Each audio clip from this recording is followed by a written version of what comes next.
I want you to think for a moment about the last time you bought a pair of headphones. You didn't just walk into a store, point at a random cardboard box, and hand over your credit card. Oh no. If you're anything like the rest of us living in this hyper-connected digital age, you embarked on a sacred, exhausting, heavily caffeinated quest. You opened 15 browser tabs. You checked the frequency response and pretended to know what mid-range clarity actually means. You debated the merits of over-ear versus in-ear with the solemnity of a philosopher pondering the meaning of life. You watched a 20-minute video of a hyperactive tech guru unboxing them, meticulously analyzing the texture of the packaging and the tactile satisfaction of the little magnetic hinge on the charging case. You cross-referenced 1-star reviews with 5-star reviews to find the hidden, objective truth. You worried about battery life. You worried about the base being too muddy. You essentially performed a forensic background check on a piece of plastic and wire whose sole purpose is to blast 80s pop or true crime podcast directly into your skull. You probably spent 4 days making this decision. Now pull up a chair and think about the last time you met a new person. A staggeringly complex, breathing, feeling human being with decades of lived experience, deeply held philosophies, hidden talents, childhood traumas, and a wholly unique perspective on the universe. How long did it take you to decide if you liked them? 7 seconds? Maybe 10, if you were feeling particularly generous that afternoon. They walked into the room, they shook your hand, maybe a little too firmly or perhaps a little too limply. They laughed at a pitch that was slightly grating to your ear. They wore a shirt that you subconsciously associated with that annoying guy from your college dorm. They made a slightly awkward joke about the weather because they were nervous, and it landed with a quiet, agonizing thud. And in the time it takes to buffer a YouTube ad, the heavy wooden gavel in your mind came crashing down. Verdict? Not my kind of person. Dismissed. My friends, we do this every single day. We swipe left on reality.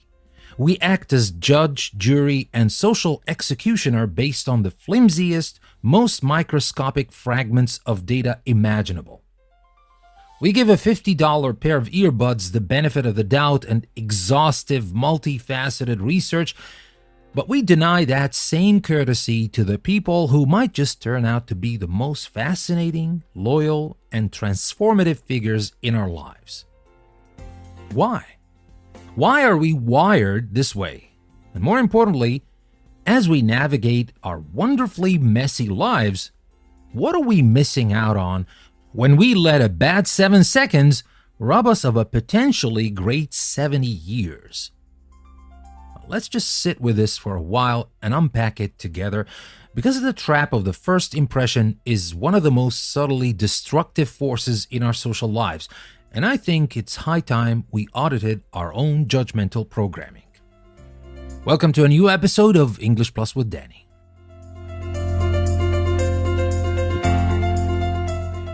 Alright, so let's talk about the caveman in the cubicle. To understand why we judge so quickly, we have to forgive ourselves just a little bit. We have to take a mental trip back in time to the grassy, dangerous savannas where our earliest ancestors were just trying to make it to sunset without being eaten by something larger and faster, or both. In the prehistoric world, rapid judgment wasn't a social faux pas. It was an absolute evolutionary imperative.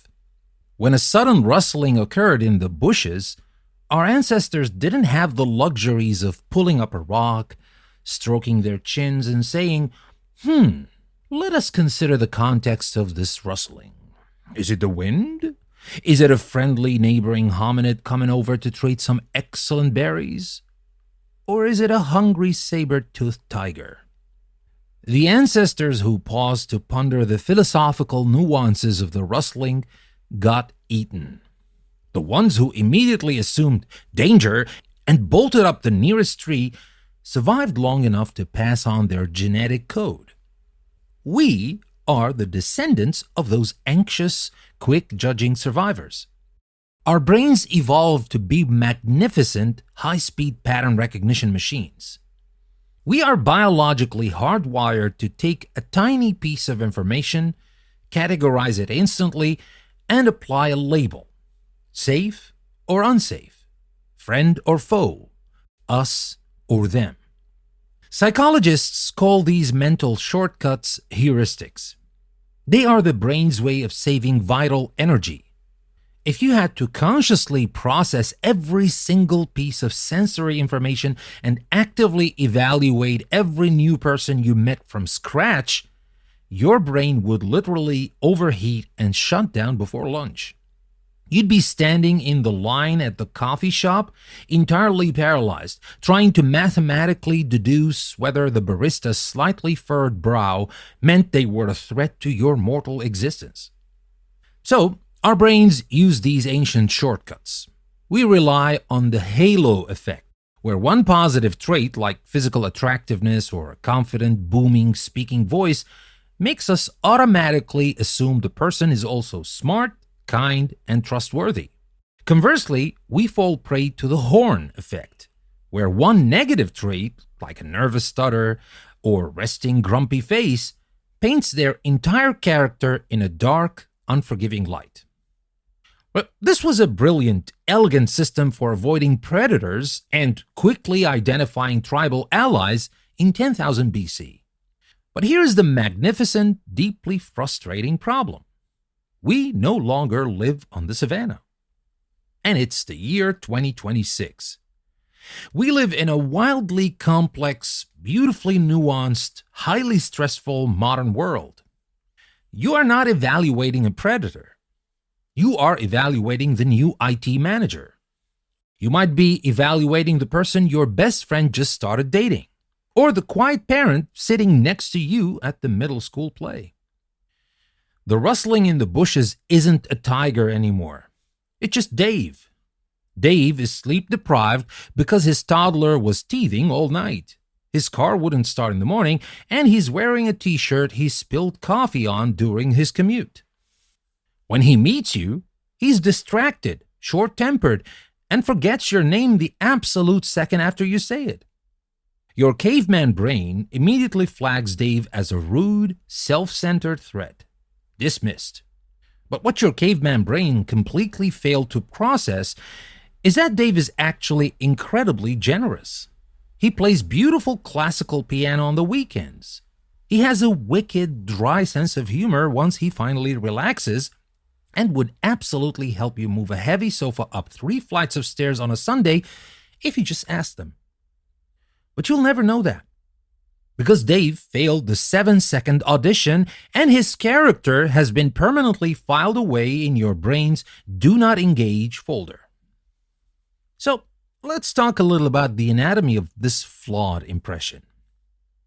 The great silent tragedy of the first impression is that it boldly assumes the tiny slice of time we are witnessing is an accurate, comprehensive summary of the whole person. It is the equivalent of reading the first sentence of a massive 1,000-page epic novel, finding a single typo, and dramatically throwing the book into the fireplace. We suffer from what sociologists coldly refer to as the fundamental attribution error. It sounds academic, I know, but it's something we do every day. When we do something wrong, say we snap at a cashier or aggressively cut someone off in traffic, we blame our circumstances. I was running late. I had a splitting headache. I was under immense stress at work. We know our own context. We grant ourselves endless grace because we see the whole movie of our lives. But when someone else does the exact same thing, we blame their inherent character. They are a rude person. They are a selfish jerk. We completely ignore their context, mostly because we simply don't have access to it.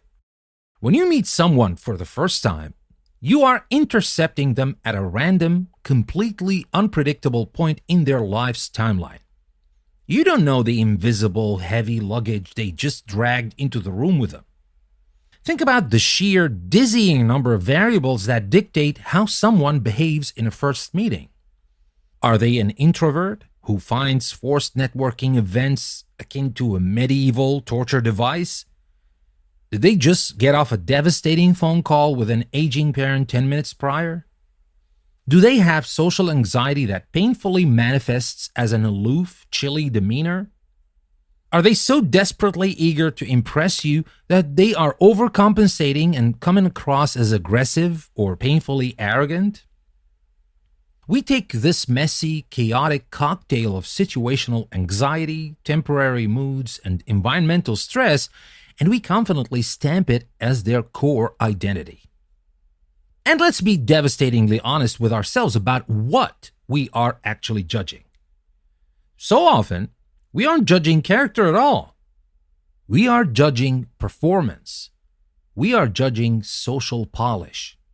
We reward the extroverts, the charismatic talkers, the people with firm handshakes, unwavering eye contact, and perfectly timed self-deprecating wit. We reward those who know exactly how to play the game of introductions.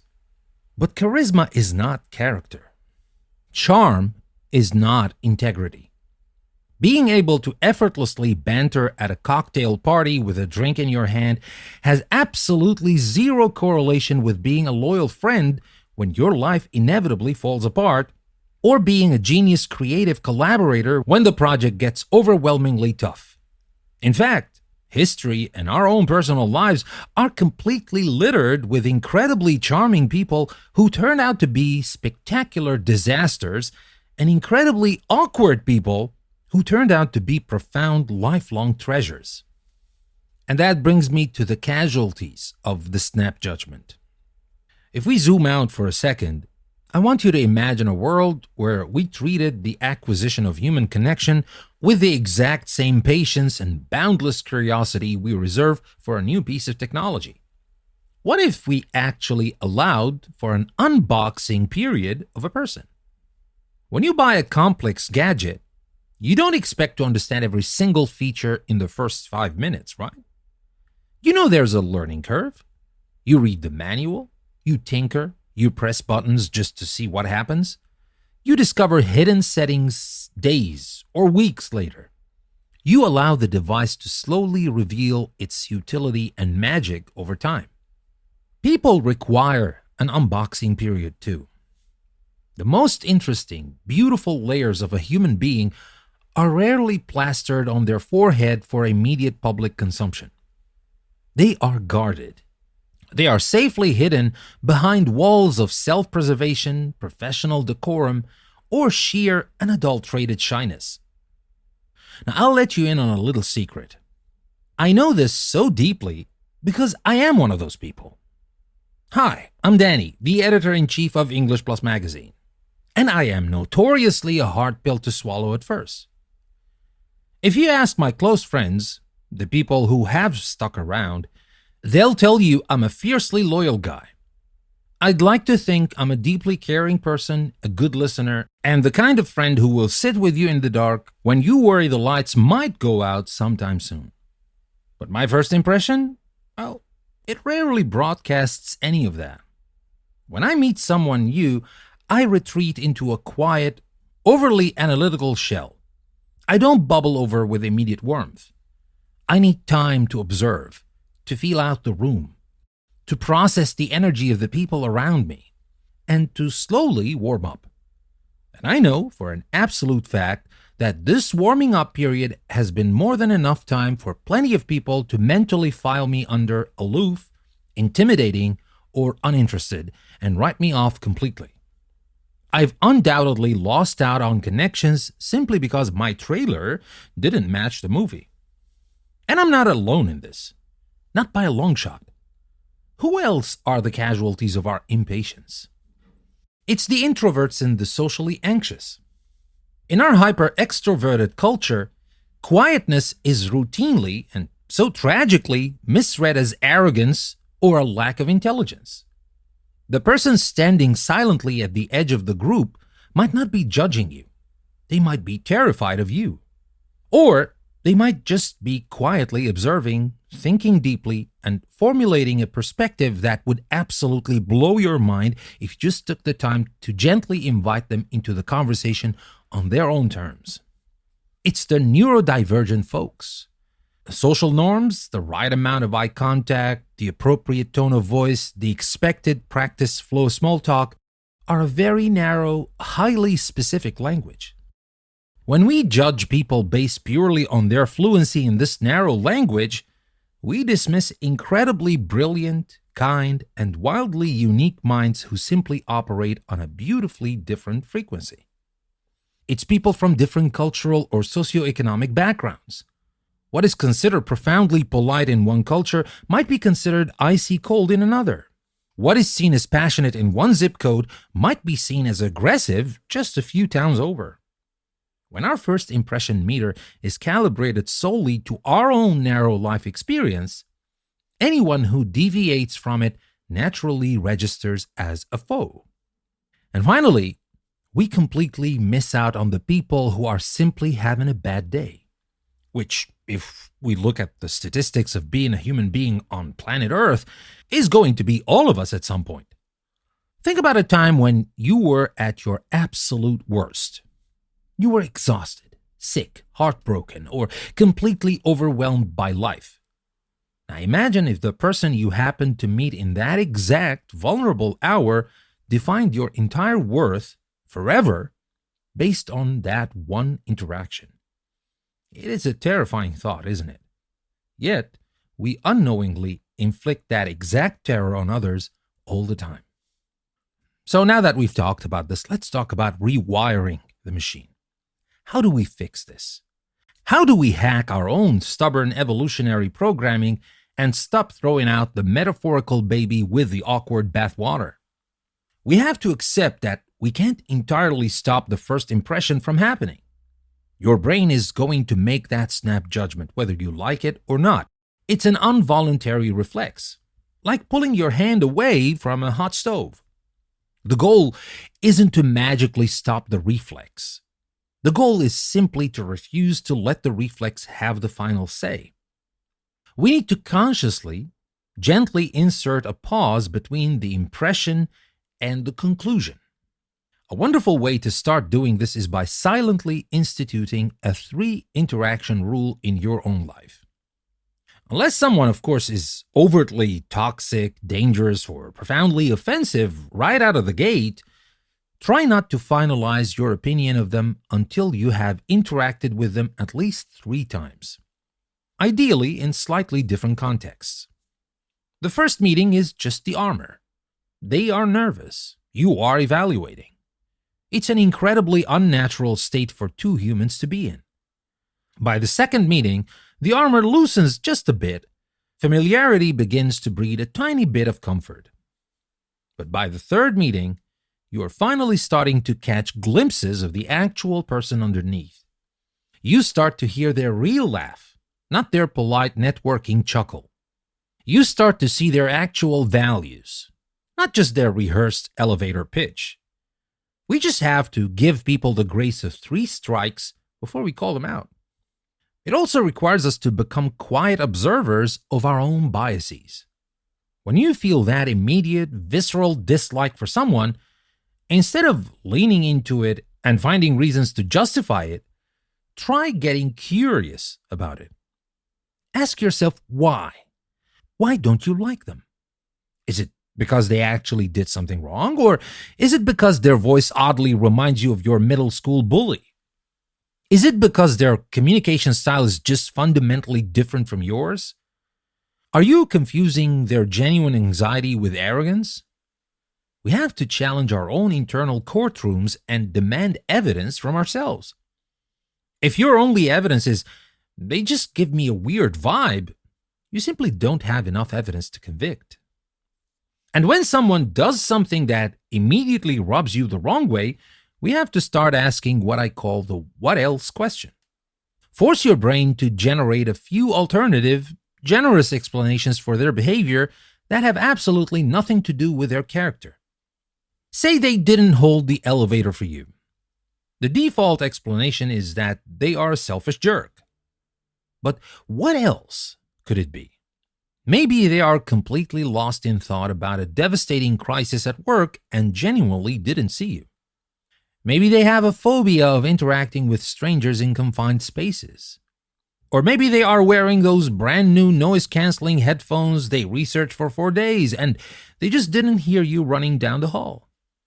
You don't have to know which one is true, if any, but just acknowledging that other explanations gracefully exist softens your judgment and keeps your mind open.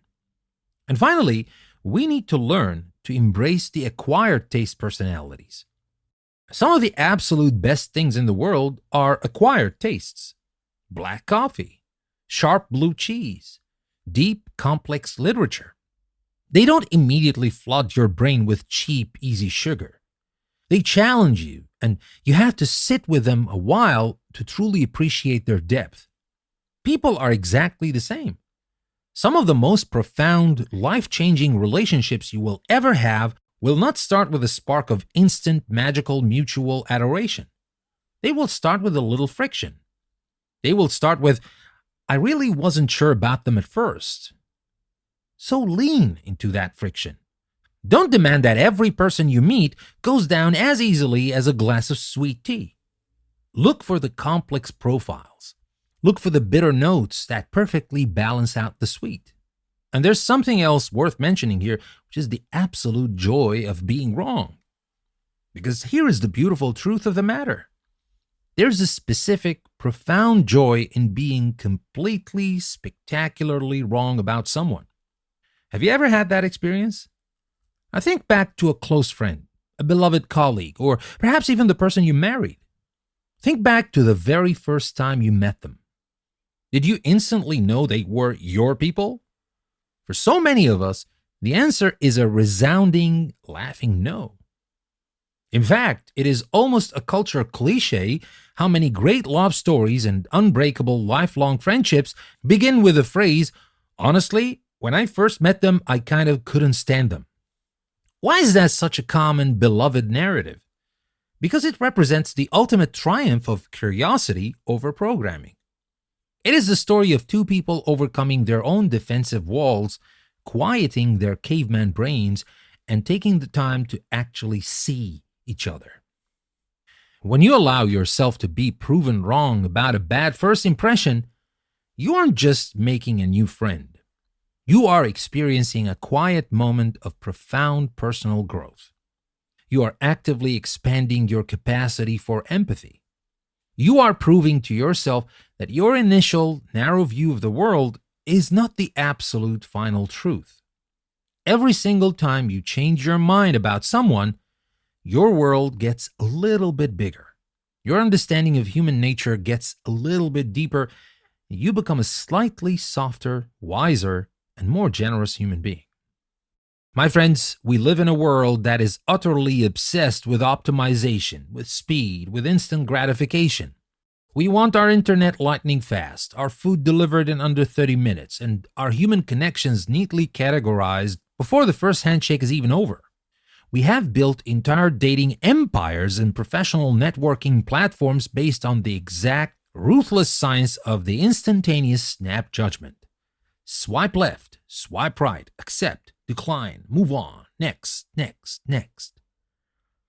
But human beings, in all our messy, glorious complexity, are simply not optimized for speed. The human soul is remarkably inefficient. It takes time to reveal itself. It requires patience, safety, and repeated exposure. I truly believe we owe it to each other to slow down. If we can spend hours upon hours reading the specifications of a headphone driver just to ensure we get the perfect bass sound, surely we can spend a few extra minutes, a few extra conversations, maybe even a few extra days to ensure we aren't accidentally throwing away a total symphony of a human being just because their very first note was slightly out of tune. As we wrap up our time together today, whether you're listening to this with your morning coffee or on your evening commute, I want to leave you with a gentle challenge to think about. Think about the people in your life right now, the ones you love. Who is someone you initially had a terrible or just ordinary first impression of? What was the specific turning point that finally made you change your mind? Now flip the mirror around. Think of a time you know you made a terrible first impression on someone else. What were the hidden, stressful circumstances in your life that day that the other person couldn't possibly have known about? This week, when you meet someone new, or when you interact with an acquaintance you've previously written off, I challenge you to intentionally pause the gavel. Apply that what else rule. Invent generous explanations for the things that annoy you. Give them the grace of a second look. Give them the unboxing period they so deeply deserve. You might just find that the most extraordinary people in your life are the ones you almost walked away from. Be curious, be patient, and please enjoy the beautiful, the messy process of being proven completely wrong. And of course, let me know what happens. With that, we come to the end of our episode for today. Thank you very much for listening. This was another episode from English Plus with Danny. And remember, as we always say on the podcast, never stop learning. I'll see you again next time.